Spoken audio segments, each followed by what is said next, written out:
বলতে পারি লটারির নাম্বার নিতে গেলে 30,000 40,000 খরচ পড়ে, যদি সঠিক নাম্বার নিতে যায়। সবাই নাম্বার দেবো, ওই 5,000 2,000 খাই আপনার চাইতে হবেই।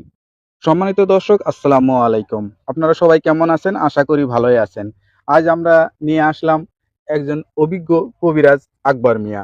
তিনি আসলে বর্তমান কি অবস্থায় আছে বা কেমন চিকিৎসা দিতেছে বা কেমন রোগীপত্র হচ্ছে, বিস্তারিত বিষয়ে কথা বলে জানার চেষ্টা করি। অনেকেই তার নাম্বারে যোগাযোগ করতে চেয়েছেন, তাকে পান নেই। অনেকে বলছেন নতুন করে ভিডিও করতে। তো এই কারণেই তাকে খোঁজ নিতে নিতে আমরা তার কাছে আসছি এবং নতুন কিছু জানার চেষ্টা করব। ভাই, আসসালামু আলাইকুম। ওয়ালাইকুম সালাম। কেমন আছেন আপনি? আল্লাহর রহমতে আমি অনেক ভালো আছি। ভালো আছেন? হ্যাঁ। আপনারা তো আসলে মানুষ অনেকেই খুঁজে পাচ্ছে না। অনেকেই মানে আসলে পুরাপুরি ভিডিওটা দেখে না, হয়তো নাম্বারটা কারণে পায় না।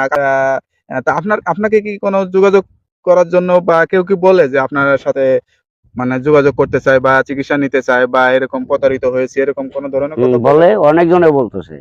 অনেকজনে বলতেছে? হ্যাঁ, যে আপনি আর একটা ভিডিও ছাড়েন, নাম্বার দিয়ে আমরা ওই নাম্বারে চিকিৎসা নেব।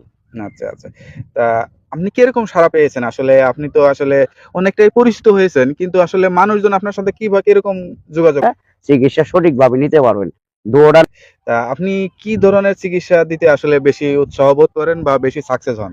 ধরেন আমি সকল রোগেরই চিকিৎসা আল্লাহর রহমতে 100% সাকসেস হই, কোনোটাই ভুল নাই। আচ্ছা, আচ্ছা। আচ্ছা, আপনার ধরেন ছোট বাচ্চা পোলাপান বিছনায় প্রস্রাব করে, বড় মানুষ বিছনায় প্রস্রাব করে, অথবা মেয়ে বিয়ের লাগ হয়ে গেছে, ওই মেয়েটা বিছনায় প্রস্রাব করে কইতে পারে না, লজ্জার খাতির রোগটা ভালো হয় না, তাই বিয়েও সাথে দিতে পারে না।